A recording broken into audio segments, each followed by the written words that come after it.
Hello everyone, welcome to Ideas and Insights. I am Badrinath Rao, your host for this program.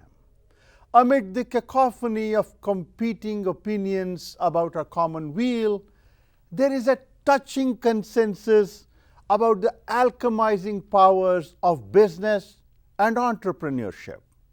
Barring those on the extreme left who view all profit as legalized theft, the rest of us agree that if there is one thing that will catapult us to prosperity, it is commerce. Business, we believe, can unlock the door to instant nirvana. Exaggerated though this claim might be, there is no denying that trade and investments have enhanced our well-being. No wonder few institutions can rival the vice-like grip of the marketplace on our collective imagination. Yet, in recent times, flagrant corporate skullduggery, fraud, and manipulation have left us distrustful. We are appalled by the environmental destruction wrought by businesses and their exploitative labor practices. The Enron scandal, the Exxon Valdez and BP oil spills, and the Volkswagen deception, and the offshore shell companies and dubious transactions of businesses as revealed in the Panama, Paradise, and Pandora papers have eroded our faith in capitalism. The aberrations of the business world, the social pathologies they engender, spring from a mistaken view that the only legitimate objective of a business is to be profitable and augment shareholder value. This self-serving doctrine has become the cornerstone of the capitalist ethos. Business schools assiduously perpetuate this mythology. The faceless investor is now the unchallenged monarch who has to be humored at all costs. To gloss over the single-minded pursuit of profits above all else, businesses espouse corporate social responsibility, a vacuous social agenda betokening the triumph of symbol over substance. Such welfare programs barely camouflage the predatory practices of the business world. Discerning observers are dismayed to the point of declaring that profits and purpose are incompatible. Businesses, they ever, are inherently incapable of being virtuous. Professor Jeff Jones, Isidore Strauss Professor of Business History at Harvard Business School and a Fellow of the Academy of International Business, rejects this view. He argues that with visionary and value-driven leaders, businesses can be simultaneously purpose-driven and profitable. In his new book, Deeply Responsible Business, A Global History of Values-Driven Leadership, published by Harvard University Press this year, Professor Jones subverts received wisdom about the logic of business and capitalism. He makes a strong case for reimagining capitalism and posits that the first step in this process is to reconceptualize business and its social purpose. According to Professor Jones, the fundamental responsibility of business is to advance human flourishing, not just the prosperity of shareholders. He says businesses must be wedded to what he calls deep responsibility, predicated on honesty, fairness, loyalty, compassion, courage, and generosity. A deeply responsible business, Professor Jones avers, is committed to fully realizing the human potential. It is imbued with spirituality in that it never loses sight of the interconnectedness of all life.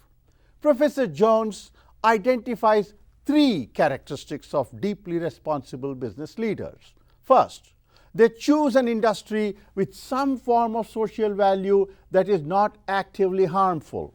Second, deeply responsible leaders do not engage in harmful or exploitative relations with stakeholders such as investors, employees, suppliers, customers, and the government.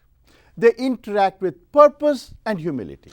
Third, deeply responsible leaders support communities and contribute to their vitality.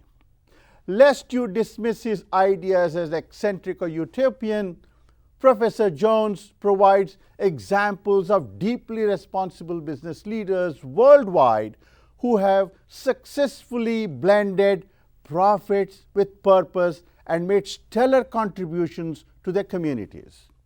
George Cadbury, the founder of Cadbury's Chocolate Company in Britain, inspired by Quaker values, worked ceaselessly for the welfare of his workers.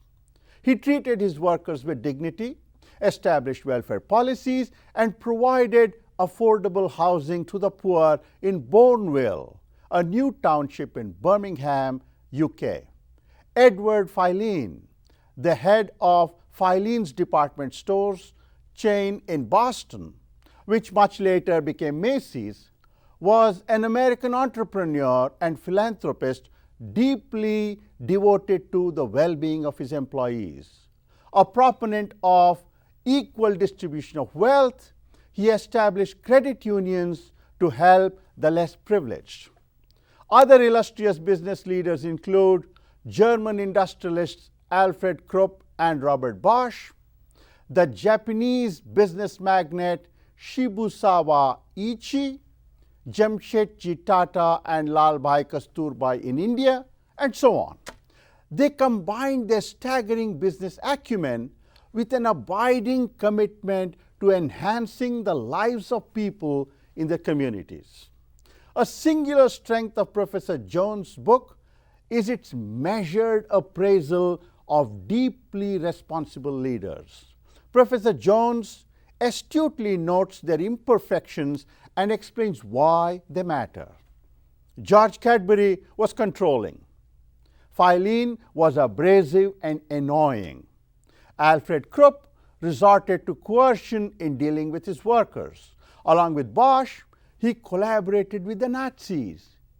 Shibusawa Ichi supported Japanese imperialist policies and urged women to be good mothers and wives.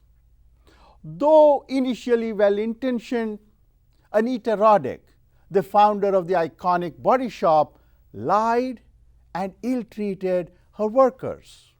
Albeit flawed, these business leaders were animated by a humanistic vision, and their work was leavened by their deep philosophical convictions and religious values in some cases. Moreover, they proved that ideals can flourish even amidst encircling gloom. As uplifting as the saga of deep responsibility is, it is not for everyone. Many try, but only some succeed. Professor Jones' book is replete with examples of business leaders who lost their way because they were over-optimistic or made myopic business decisions. Yet others succumbed to the siren song of Mammon as they tried to scale their business while professing commitment to values. Imbued with the sensibilities of a seasoned historian, Professor Jones provides a rich, layered account of the agonizing challenges of practicing deep responsibility. Daunting obstacles notwithstanding, entrepreneurs worldwide are drawn to the magnetic power of deep responsibility. They have forged a plethora of new initiatives: conscious capitalism, ethical investing, environmental, social, and governance investing, ESG, and B corporations, all aimed at curbing the untrammeled forces of profiteering. Cassandras of doom might dismiss such efforts as corporate greenwashing.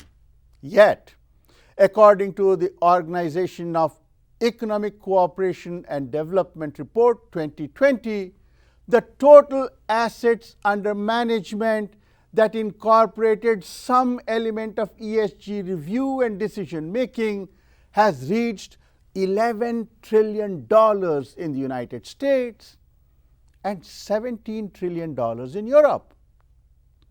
This impressive accomplishment is the impetus for Professor Jones' advocacy of deep responsibility.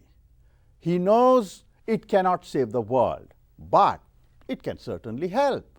Professor Jones exhorts governments to modify policies and the legal context to incentivize deep responsibility.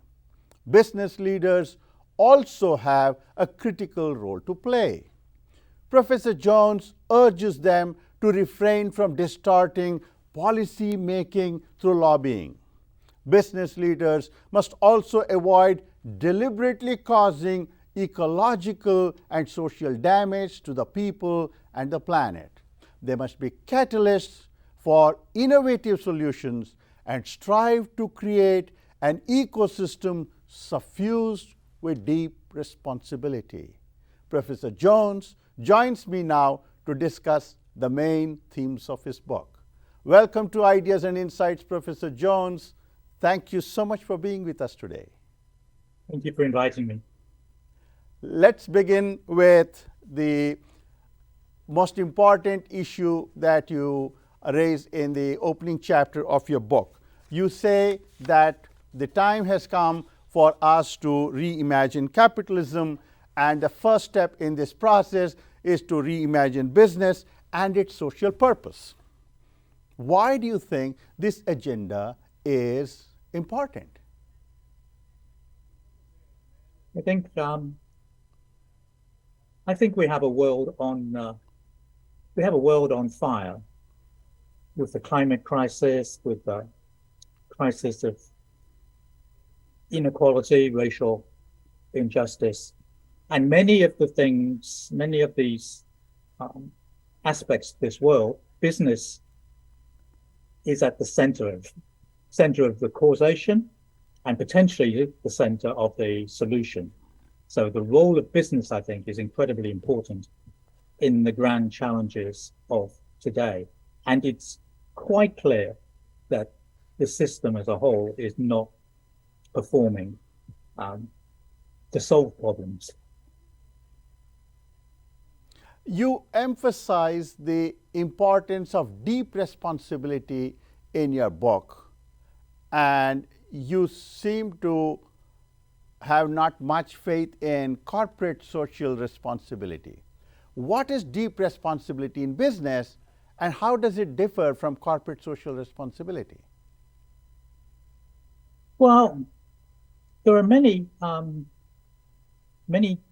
positive things have come out of corporate social responsibility, so don't get me wrong. Uh-huh.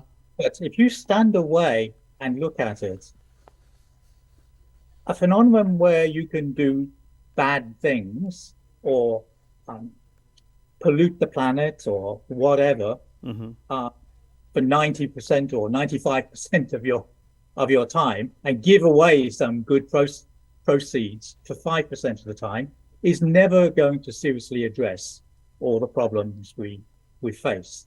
So I distinguish between that, which is at best icing on the cake, and deep responsibility, when at the very heart of a business, you are attempting to make society and the environment a better place, and a place with where people, as you mentioned, can fulfill their potential.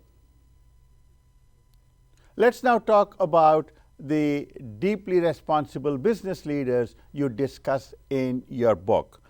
Two questions arise. First, what are the traits common to all the business leaders that you mention in the book? I think they have, as you mentioned, I'm picking people from quite different time periods and geographies and industries. So it was quite interesting as I was doing the research to indeed see common traits. I talk about virtue. These people on the whole did not systematically lie, cheat, abuse things. And I talk about spirituality. That is, these people all, for one reason or another, kind of figured out that things are related, that there is no such thing really as externalities for a firm, because a firm is embedded in society, gets its license to operate from society, Right. and it's part of a bigger, more holistic picture. So I found those people's journeys to virtue or spirituality differed, but they all, you could see it in what they were writing and what they were doing, these common characteristics. There is a second question that arises from your discussion of deeply responsible leaders, and that is, how did these leaders acquire an almost preternatural ethical compass? Was it something in their personality, or was it their context, or was it a combination of both? What, in other words, made them want to be deeply responsible? You know, that is a very difficult question to answer. What I do demonstrate is the importance of both religion and philosophical values in shaping people. Whether religion, it didn't matter which religion. And I've got Parsis, Jains, Quakers, Mormons, etc., etc., etc. But clearly, it was really quite a help if you are born into a strongly religious context, and you have, you know, all these religions have various things in common. And it's if from when you're growing up, you're hearing these words: don't do harm to other people, serve communities. It really helps quite a lot. Of course, not everybody who is religious ends up as a deeply responsible entrepreneur. So there's another part of the puzzle. And I mean, there I think we're dealing with different personality types, and it's hard to generalize. You know, what we do know is that some religions, the Zoroastrians, the Parsis, for example, were definitely more prone to produce more of these figures, for sure. Let's now turn to the individual leaders that you discuss in the book. You begin with George Cadbury. Now, Mr. Cadbury's welfare policies, his concern for the working class, and so on, are legendary. He was opposed to British imperialism. He was a pacifist. He had Quaker values. He did not like sweatshops, and he did a great deal for the betterment of people around him. Yet, he was accused of getting cocoa from West Africa made with slave labor, and that besmirched his fair reputation. Would you say this happened unbeknownst to him, or was he complicit in this? I mean, the story itself is very interesting, and I think enhances, it shows how these historical stories have contemporary relevance, because even now, many companies have bad stories in their supply chains. And so Cadbury had, I think, a lot more excuse than a company does now. Because, I mean, to know what was going on in these Portuguese colonies in Africa was not easy. You can't fly there. You have to get on a boat. Right. They sent people to Portugal. The Portuguese government denied it. When he complained to the British government, the British government told him not to bother, because they were interested in having Portugal as an ally. And so it takes a long time. All we can say about Cadbury was that they persisted, and even before facts were fully established, they began switching their supply chains to Ghana, which didn't have exploitative transitions. Cocoa was produced by peasants rather than that. Could he have moved quicker? Maybe, but in the 1900s, it was a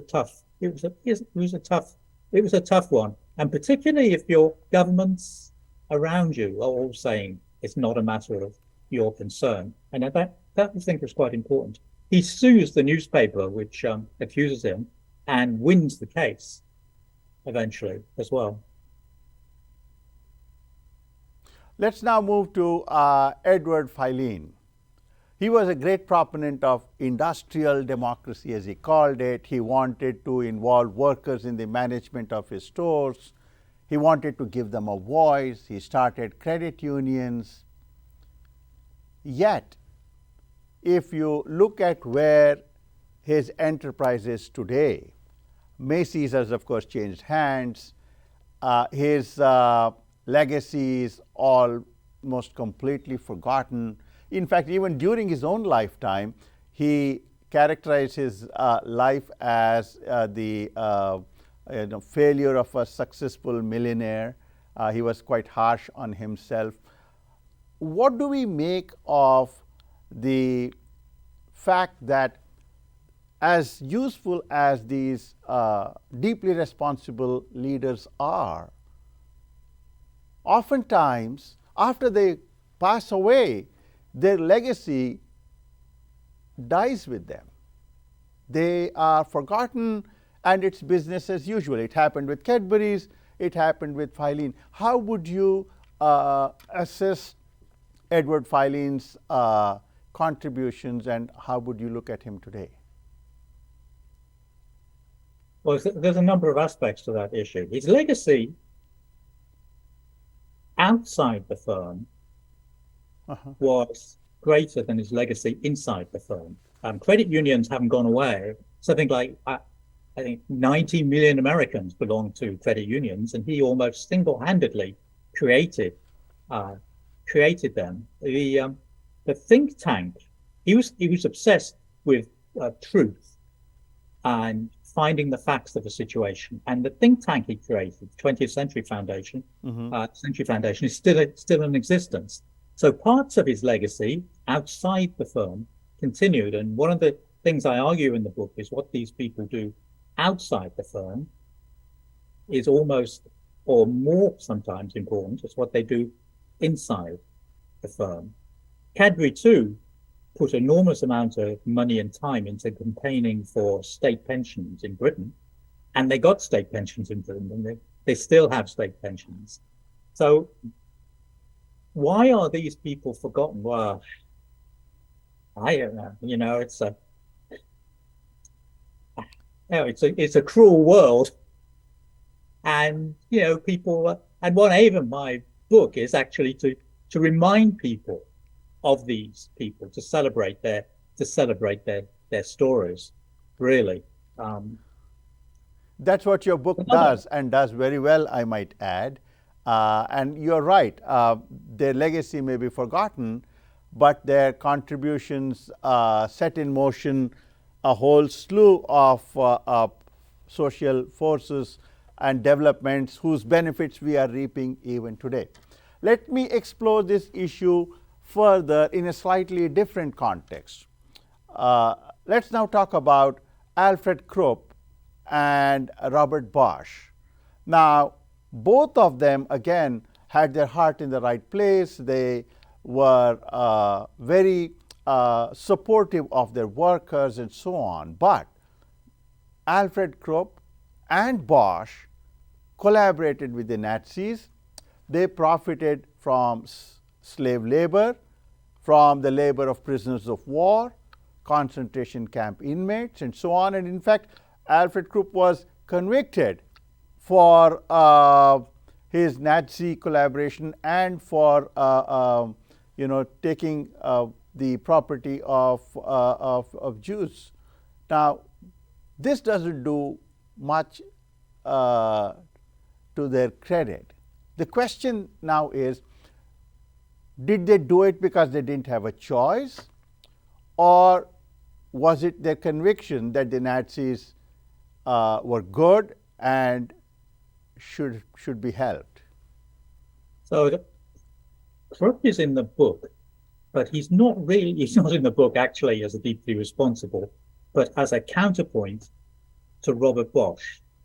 So Krupp did, he built accommodation for his workers and all this sort of things. But as I emphasized, and as you mentioned, he was terribly paternalistic.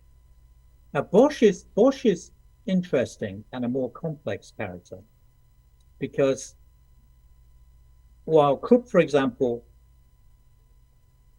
selected the books that could be in the company libraries, he was that controlling, Bosch absolutely didn't. And Bosch wanted people to fend for themselves. He wanted to help them. So Correct. He avoided doing company housing for quite a long time because he didn't want an element of control.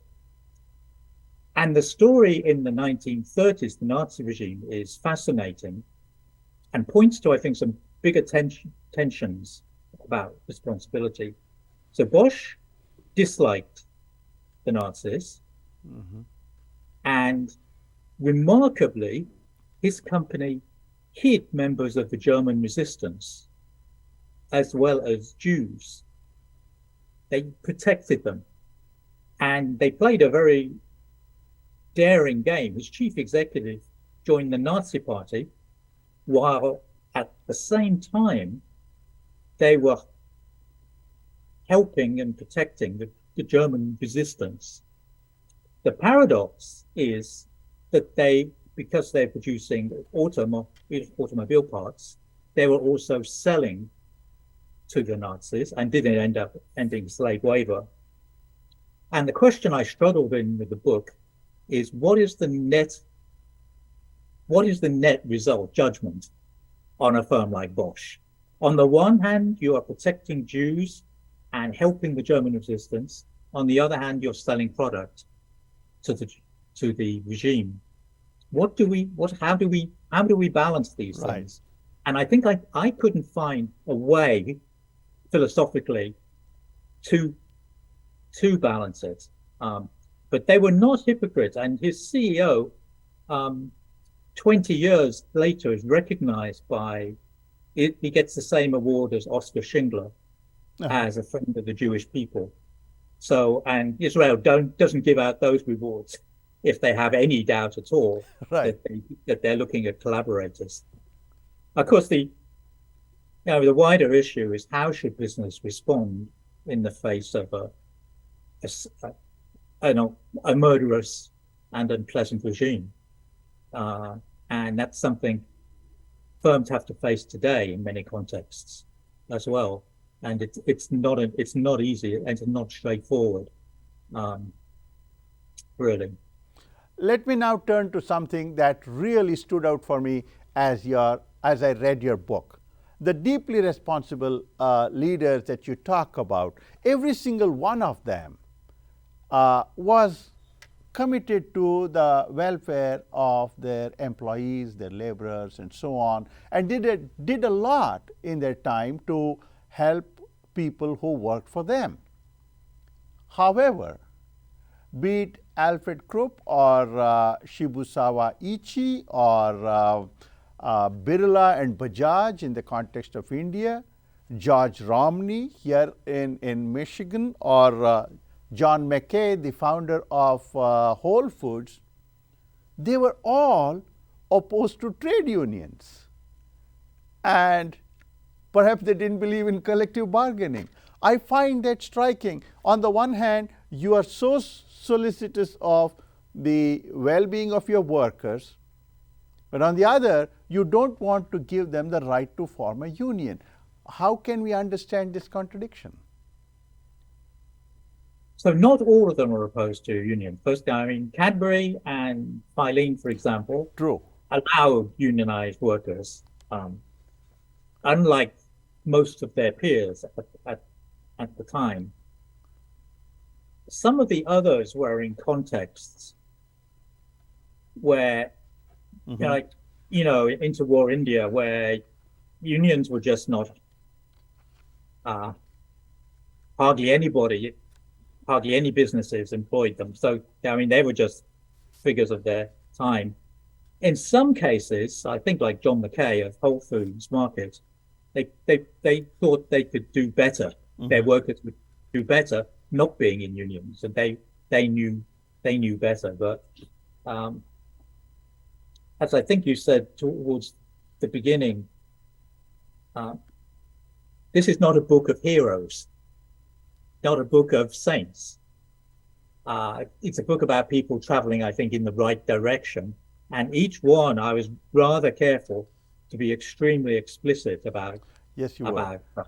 the downsides of them, or at least from our perspective. Because I'm also a historian, I think you need to put people within their contexts, right? So Shibusawa Ichi saying he wanted to educate women so they'd be better wives is, in the 21st century, it's absolutely outrageous. But he was writing at a time when there was a lot of pressure against educating women at all. And so for his time, that was probably a progressive thing to say. And now it'd be an outrageous thing to say. So each of these people, I think, it's careful, and I try to be careful to contextualize them, to bring out all these features, but to note that they were always people of their time. For example, I could criticize George Cadbury for not being concerned about climate change, but that would be the most pointless criticism ever, right? And for going into chocolate, which we now know causes tooth decay and obesity and all of that, but he didn't know it. So I think that's how we have to keep like a historian's eye on these people and see if in their times they were, traveling the right direction or not. Let's now turn to a more philosophical issue that forms the backdrop of your book.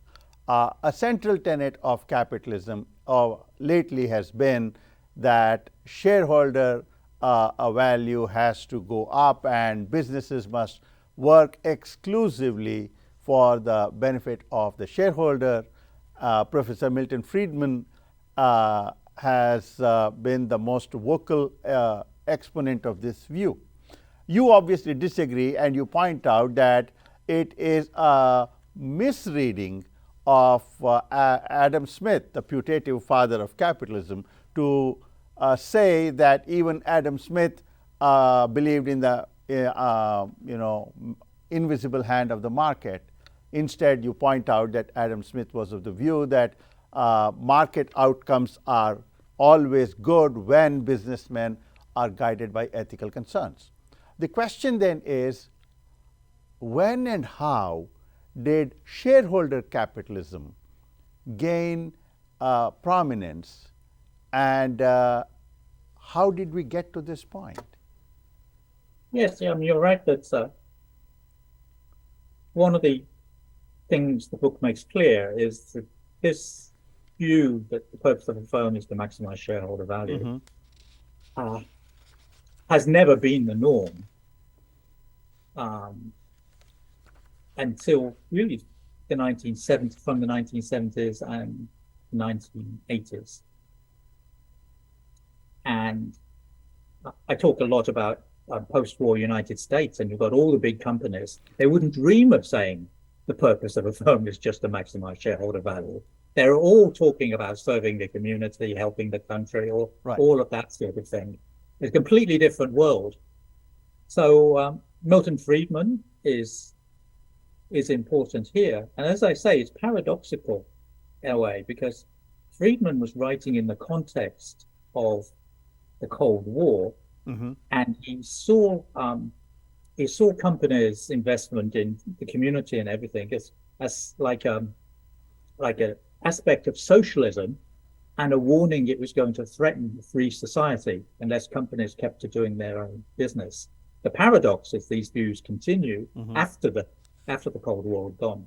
So there's a cluster of Chicago economists who come up with agency theory, which builds on Friedman and again links executive remuneration to the performance of shares. Why did this spread is like a really interesting question, which I've asked myself. I think there's a number of things going on. We have a political shift, the Reagan Revolution or the Thatcher in Britain. So we have a shift towards government supporting market solutions to problems. And I think we have a very prominent role of certain business schools, particularly Harvard Business School, which hired the proponents of shareholder capitalism and then taught cohorts of executives about this philosophy. And they were willing listeners because their own remuneration becomes linked to equity prices. So it's a way to become very, very rich, this philosophy. So there's a lot of self-interest too, but it's a fascinating story how this became a kind of orthodoxy, really. Close to the end of the book, Professor Jones, you wonder whether capitalism could ever develop a conscience, and your concern is legitimate. My question to you is, there are attempts now to move from shareholder capitalism to stakeholder capitalism, and you have discussed several such attempts in your book. Do you think they are likely to be successful? And if not, what do you think is likely to be the next wave of development in this area? So historically, I think this deep responsibility has been pushed by individuals and their values, as we've discussed. What we're seeing in the last couple of decades is an attempt to institutionalize deep responsibility, whether it's by B Corps, types of steward ownership or something. So the question, and theoretically, that means that it is should be possible to scale it and to make it permanent, because it would be baked into the fiduciary duties of companies that they have a wider responsibility to society. Is that going to work? I hope that it will work, and there are some promising signs. Personally, I think values remain very important. I think if you don't have strong values, whether it's whatever you want to call them, virtue or whatever, you can be a B Corp or you can be anything else, and it's still not going to work as well as it should. So for me, the question is, how can we develop systems that next generation, perhaps, of business leaders can have rather stronger and robust values than we see at the moment. How you get that, again, is complex. I think it's quite a lot to do with education. I think universities, colleges, and schools carry a lot of responsibility to teach and to insert values in their curriculum. I think they are influential. I don't think they do a particularly good job now. And I think there's a lot of work to be done. And that's one reason why I wrote this book, to be a small part in the process of educating people about the issue and the importance of it.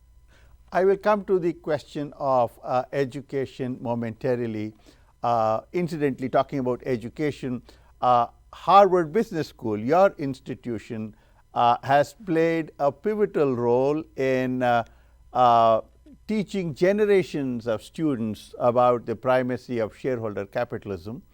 And it is in this context I have a question about the great work that Professor Dean William Dunham tried to do at your institution.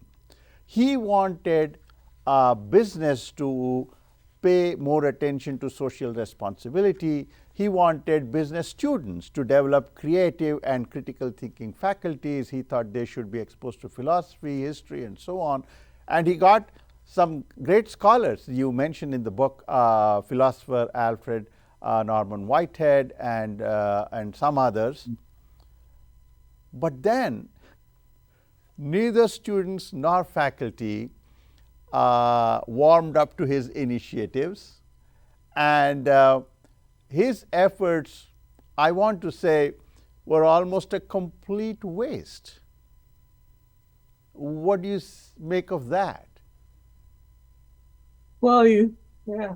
I mean, he's another case, right? Everybody knows about Dunham now, but they know that he's the person who introduced the case method. Right. He gets it from the law school, which is fine. But he's another person I've discovered all his work about, and I think he was doing completely the right things. They were introducing ethics into the curriculum, hiring labor leaders to teach, to expose students. I think it shows the I think it shows the challenge, and I think those challenges are still there. Now, so I teach this second year elective in Harvard Business School, and I'm talking a lot about responsibility, right, or lack of responsibility. My course has a lot of cases of lack of responsibility. And students come to me and they say, we've just had a finance class telling us how to avoid taxes, and a marketing class about how to launch socially terrible products, and now we get you on responsibility, and it's very disturbing for them. And I think what we need to do is embed responsibility into everything. And the trouble that Dunham faced is the trouble we face now. He was dealing with tenured faculty. You can't tell them what to do. They've got their own fixed ideas. And, introducing new ideas about responsibility or sustainability is a huge task, I think.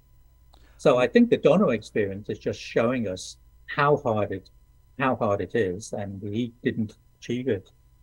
I think, like all of my characters, I think part of the blame is himself. I think he always wanted.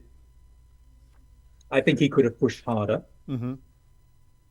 Maybe that's but there you are. I think he's illustrated the scale of the challenges, and as I say, remarkably, everything he had tried to do was forgotten by his own institution.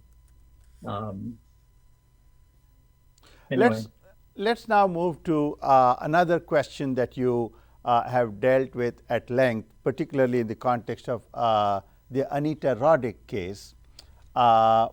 She wanted to grow her business, and as she was consumed by this desire to make her business grow, somewhere along the way she lost sight of her original values and ended up very disgracefully, and her whole legacy was besmirched. Is there, in your view, Professor Jones, a tension between scaling a business and practicing deep responsibility, or do you think the two can be blended? I found a pattern that's growth and growing outside your locality.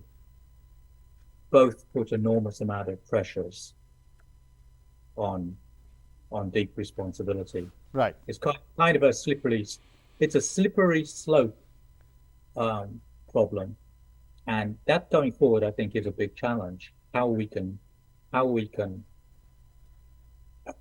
set up a system or arrangements that doesn't happen, that we don't go down the slippery slope. And to go back to religion, that was one of the most useful things of very religious people, because they were kind of protected from that. The Jain I talk about, Kasturba Lawal, his company grew quite quickly, but he remained a rigid, hardline Jain, and so he wasn't never tempted to abandon his ethical stance. But it's very difficult. But you're right, that's one of the lessons of the book, that growth is a real challenge. Now let's move to the next issue that you discuss in the book, and that has to do with new strategies for pursuing what some have called conscious capitalism, ethical capitalism, and so on. They have several new indices, new funds, the ESG investment, for example, environmental, social and governance investment, ethical investment, and so on. What do you make of these initiatives? B corporations, of course, are also gaining prominence, but even so, while it is heartening to note that they are becoming popular, and serious people all over the world are paying attention, on the whole, though, their impact seems limited. Do you think, therefore, that these initiatives will make a difference? I don't think B Corps can save the world. They suffer from a number of problems. Particularly, they're short of resources, so they simply can't certify enough companies that want to be B Corps, so there are constraints on their growth. But I think similar organizations, we could imagine going forward, there'd be like B Corps. I talk about the Economy of Communion, a Catholic organization. It can be other groupings. We can see this population of alternative ways of doing business growing up. And I think that is a reason for optimism. I am one of the skeptics about ESG investing. And I can tell you why. It began as an extremely good idea. There's this group of women in Boston who believe that if the providers of capital push firms towards greater sustainability, they will go towards greater sustainability. And I think they were absolutely right in that. The problem has been how it's been executed, and it's been as it's scaled up. So companies have been playing games with greenwashing. Metrics have got watered down. You don't know what you're looking at. So you now have a very confused picture of different metrics. Companies are claiming to be sustainable and yet not sustainable, greenwashing. And I think that's a very problematic area which needs to be addressed.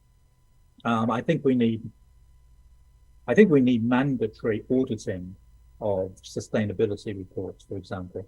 So we have some sort of check between reality and fantasy. So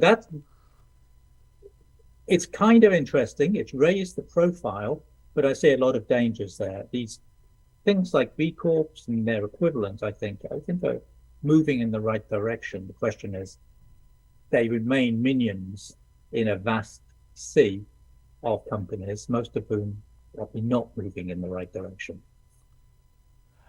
I am almost out of time, Professor Jones, but I have to ask two quick questions. The first one has to do with the types of leaders you have discussed in the book. There are deeply responsible leaders who you have shown were very successful during their lifetime, and were responsible for heralding positive changes.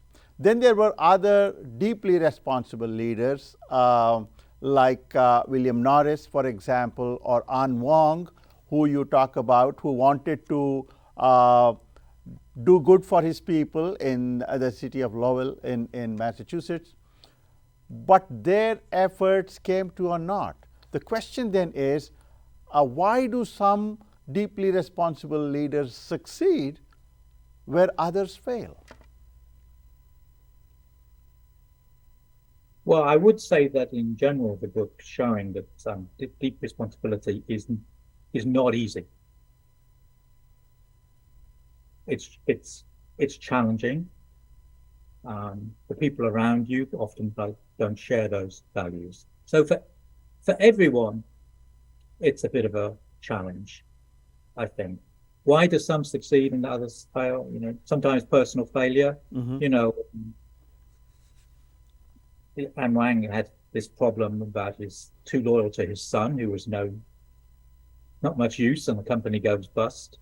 There are different individual stories. Often having a strong supporting family, as you can see in the Indian cases I talk about, is quite important, because values are sent to the next generation and they're shared. And in the case of the Egyptian biodynamic farm, CChem2, correct, value. So I think family as a supporting mechanism can be very important. I'm almost completely out of time, but I have to ask you this question. You end the book by making a fervent plea for ensuring that deep responsibility becomes a business norm. This point is very well taken, and you have explained very clearly why it is important. You also mention Rudolf Steiner in your book, who believed that values are best instilled among children when they go through the K through 12 education program.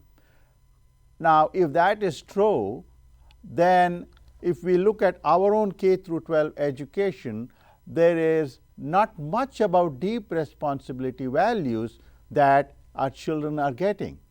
How then can we expect them, when they come to college or later when they become businessmen, to become deeply responsible? Very briefly, I have little time, Professor Jones. I think the excessive STEM teaching has been a disaster and is producing people with extremely narrow views.